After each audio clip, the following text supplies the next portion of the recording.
Allah Teala'nın isim sübetlerini bilişten faydaları. Muhammed Yüzü.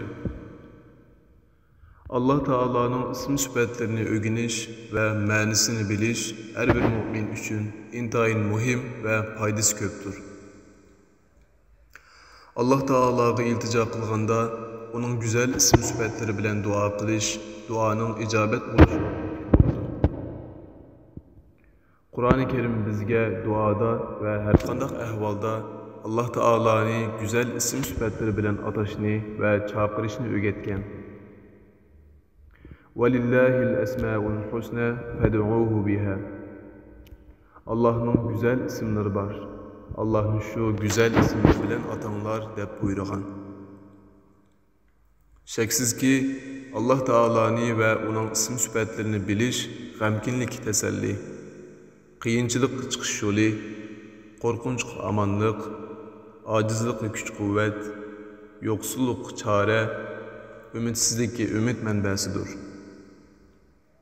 Padişahdan fuqrog'icha, olimdan avomgacha, boydan yo'qsulg'icha hamma odam Allah Taologa muhtoj, hammasi Allah Taolodan yordam tilaydi.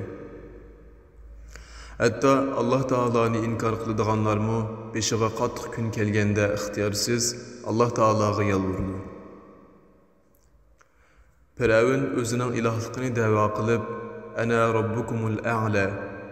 "Men sizlerning eng üstün Rabbinglar boluman" degan. Dengizde g'arq bo'lish oldida Allah Teala'nı e'tirof qilib, "Amantu annahu la ilaha illallazi amanat bihi banu Israila ve ana minel muslimin." İman ettim ki İsrail evladı iman etkan ilahdan başka hiçbir ilah yoktur. Men mu Müslüman oldum degan. Birinci, Allah Teala'nın isim sübetlerini biliş cennetke kirişinin yoludur. Peygamber aleyhisselam Allah'ın 99 ismi var. Kimi ki onu sanısa cennetke kiridu dep görsetken.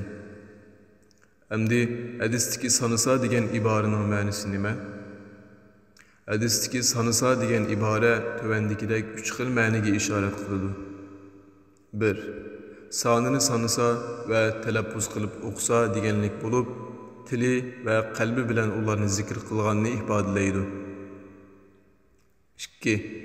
Ma'nisini tushunib iymon etsa ve e'tiqod qilsa degan ma'nini ifodalaydi. Masalan, birov El-Hakim, Allah hikmet bilen iş qiluvchidir deb e'tiqod qilsa, u hamma ishlarini Allohga topshirib, ko'nglini aram topqizadi. Chunki bütün ishlar Allah Teala'nın hikmetining taqozosi bo'yicha borliqqa keladi. Birov El-Adil, Allah adolatlikdir deb e'tiqod qilsa, Allah'ning adolatiga qoyil bo'ladi-da, dunyo va oxiratlik ishlarida tegishlik haqqiga ega bo'lalaydiganligiga ishonib, xotirjam ve huzur hayat geçirişini devam kıldı. 3. Allah Teala'nın isim sübetleri bilen dua kılış.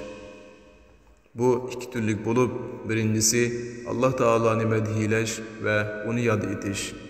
İkincisi Allah Teala'nın hacetini soraş, qatarlıqlar mı Allah'ın isim sübetlerine emel kılganlık sanıldı. İkinci, Allah Teala'nın isim sübetlerini biliş, Allah Teala'nı tanışının yoludur. Çünkü Allah Teala'nı fakat isim sübetleri bilen de mükemmel tanıgılı buludu. Allame İbn Qayyim mundaq degen. İnsanların yaratquchisini tanıştın muhim haceti yoktur. Allah Teala'nı tanış üçün onun isim sübetlerini tanıştın başka yol yoktur. İnsan Allah Teala'nın isim sübetlerini qanchalik yaxshi ve to'liq bilse, Allah Teala'nı mı şunçilik yaxshi tanıydı ve onunla texmi yakın buludu. Allah Teala'nın isim sübetlerini bilmegen kişi Allah Teala'nı mı bilmeydi ve onundan yiraklaşıdı. Allah Teala'nın isim sübetlerini bilmegen adam emel ibadetlerini mi talebki layık orundayalmaydı. Birov qizini yatliq qilmoqchi bo'lsa, qizini bermoqchi bo'lgan yigitni barliq tafsiloti bilan bilishni xohlaydi. Allah Teala bizning egimiz. Onun rahmetini ümid qilamiz, azobidan qo'rqamiz. Allah Teala bilish uchun hammadan muhimdir. Ubey ibn Ka'b raziyallahu anhu'dan rivoyat qilinadiki, mushriklar payg'ambar alayhissalomning huzuriga kelib, Rabbingni bizga sifatlab bergin deganda, Alloh taolo: "Qul huvallohu ahad, Allohus samad, lam yalid va lam yulad, va lam yakul lahu kufuwan ahad." Ey payg'ambar, senden so'rganlarga aytqinki, sizlar bilmekçi bo'lgan o Allah yakki yeganidir. Allah hech kimga muhtoj emas, aksicha hamma uniga muhtojdir. U balaliq bo'lganmi emas, tug'ilganmi emas.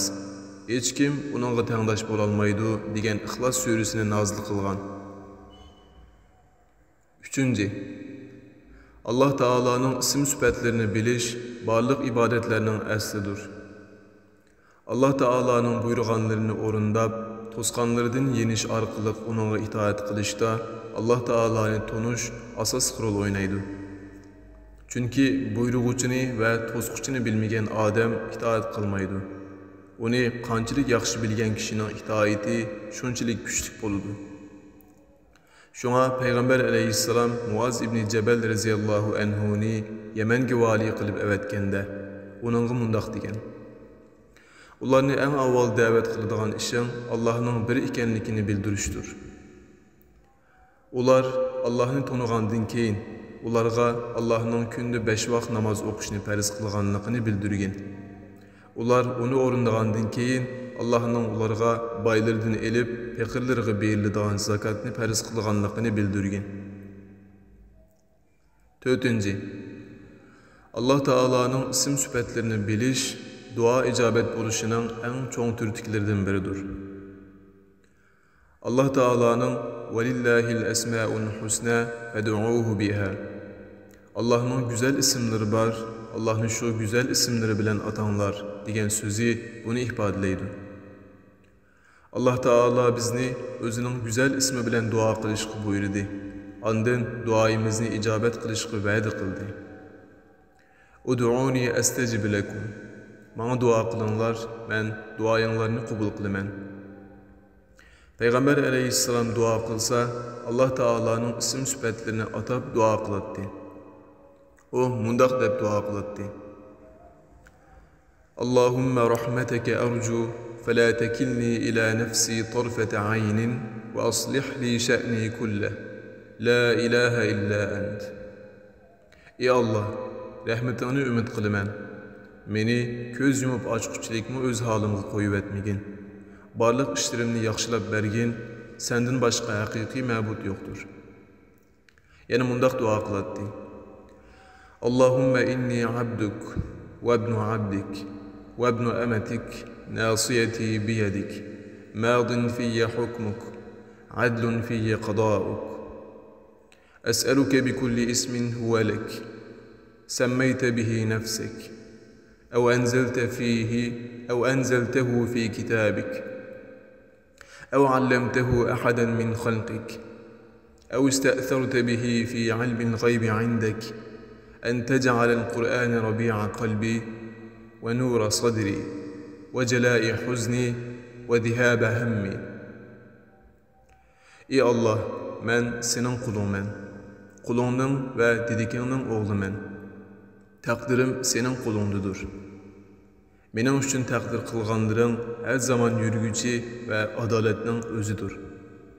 Ey Allah, özün şundaq atıgan, ya ki kitabın arqılıq düşürgen, ya ki bəndilərindən birərsiga bildirgen, ya ki öz dergahındaki gayipler qatarıda bizlerge bildirmegen barcha isimlerini vasıf qilib, senden Kur'an-ı Kerimni könglimning bahari, qalbimning nuri, qayg'ularimni yo'q qilguvchi va andishilarimni ketkizguvchi qilishingni so'rayman.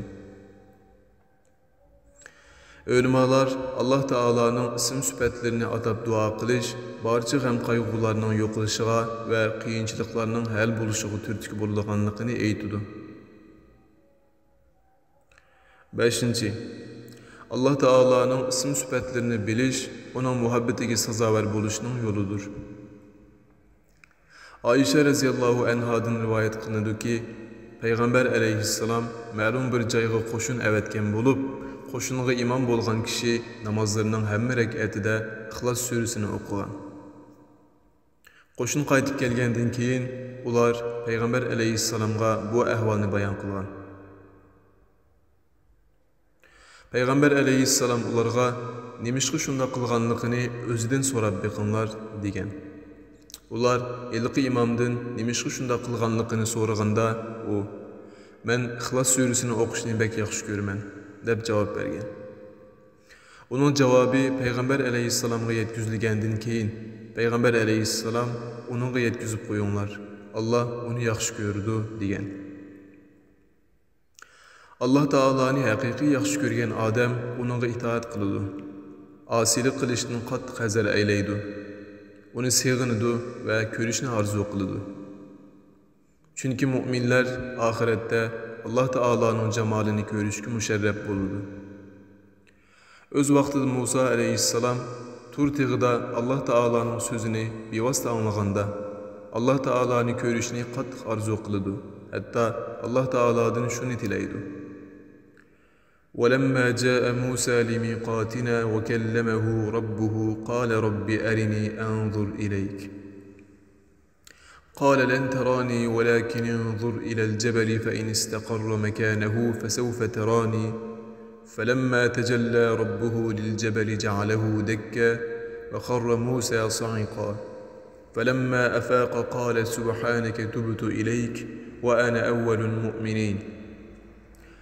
Musa biz va'da qilgan vaqtda Tur tag'iga kelgan va Rabbi uningga bevosita so'z qilgan chog'da "Ey Rabbim, bana o'zingni ko'rsatgin, seni bir ko'rib olay" dedi.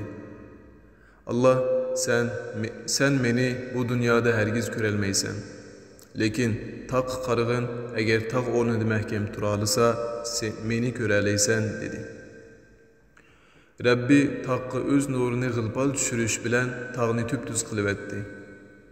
Musa behush bo'lib yiqildi. U hushiga kelib, "Ey Rabbim, sen pok tursan, sana tavba qildim. Men qavmim ichida sana ishonguchilarning tunjisiman" dedi. 6. Alloh taoloning ism sifatlarini to'liq bilgan kishi nurg'un haqiqatlarni bilgan bo'ladi. Masalan, Alloh taoloning yaratquchi degan sifatini bilgan odam hamma narsaning yaratquchisi Alloh taolo ekanligini biladi. Allohu xoliqu kulli shay'in va huwa ala kulli shay'in vakil. Alloh hamma narsani yaratquchidir, hamma narsaga homiydir. Alloh taoloning rizq berguchi ekanligini bilgan odam Alloh taolodan boshqalarning hammasi uning rizq berishiga muhtoj ekanligini biladi.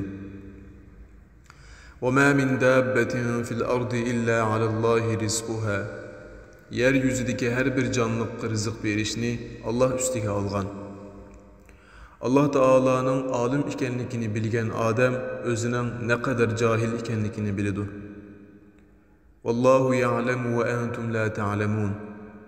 Alloh hammani biladi, sizlar bilmaysizlar. Shunga Rabbini bilgan odam o'zini biladi deb to'g'ri aytilgan. Chunki Alloh taoloni barliq go'zal sifatlari va ulug' ismlari bilan mukammal tonigan odam o'zining ojizligini, kamchiligini va yetarsizligini biladi. Natijada Alloh taologa bo'lgan bog'lanishi va ixlosi oshadi. O'zining ojizligini izhor qilib, Alloh taologa iltijo qiladi, ibodat qiladi va hojatlarini tilaydi. 7. Alloh taoloning ism sifatlarini bilish taqvodorlikqa va uning ulug'ligidan ayminishga turtki bo'ldi.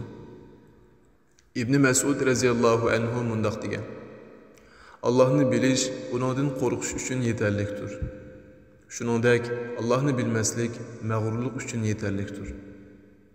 İnsan Alloh taoloni qanchalik mukammal tunsa, uning taqvoligi shunchalik oshadi. Uning sifatlarini qanchalik yaxshi bilsa, uning aqidasi shunchalik mustahkam bo'ladi. Innama yaxshalloha min ibadihil ulama. Allohning bandalari ichida Allohdan faqat olimlarla qo'rqadi. Peygamber aleyhisselam Allah Taala'dan hemmedin bek korkuduğun zat idi. Çünkü o Allah Taala'nı hemmedin bek obdan biletti. Peygamber aleyhisselam bunu ifadelep, "Men aranlarda Allah'ını hemmedin bek bildiğin ve ondan hemmedin bek korkuduğun birimen" degen. 8. Allah Taala'nın isim süpetlerini biliş, günah məsiyetlerden saklanış ve taat ibadet rıgbetlenişinin yoludur. Çünkü Allah Taala'nın azabının katlıklıkını, rahmetinin keng ikenlikini ve mukafatının mol ikenlikini bilgen kişi, elbette Allah Taala'nın azabı sebep oluduğun işlerden saklanıdı ve onun katlı mukafatıga özünü sazaver kılıdığın emellerini kılışqa aldıraydı. Bu xuddi iş o'rnidagi boshliqning har qanday bir kamchilikni ko'zdan saqit qilmaydigan, yaxshi ishlaganlarning mukofotini oshirib beradigan biri ekanligini bilgan kishining boshliqning jazosiga uchrab qolishdan saqlanish va uning mukofotiga sazovor bo'lish uchun zo'r ehtiyotchanlik bilan ish ko'rganiga o'xshaydi. 9. Allah Taala'nın isim süpetlerini bilish, güzel süpetlerge ega bo'lishning yo'lidir. Çünkü Allah Taala'nın nəhayət rəhim şəfqətlik ekanligini ve rəhim şəfqətlik bolğanlarını yaxşı gördüğünlüğünü bilgen Adem, elbette Allah Taala'nın məxluqatıga rəhim şəfqətlik bolışqa tirişidir. Allah Taala'nın intayin keremlik, sehi zat ekanligini ve sehilik qılğucularını yaxşı gördüğünlüğünü bilgen Adem, elbette sehilikten ibaret bu güzel əxlaq bilen əxlaqlanışqa tirişidir.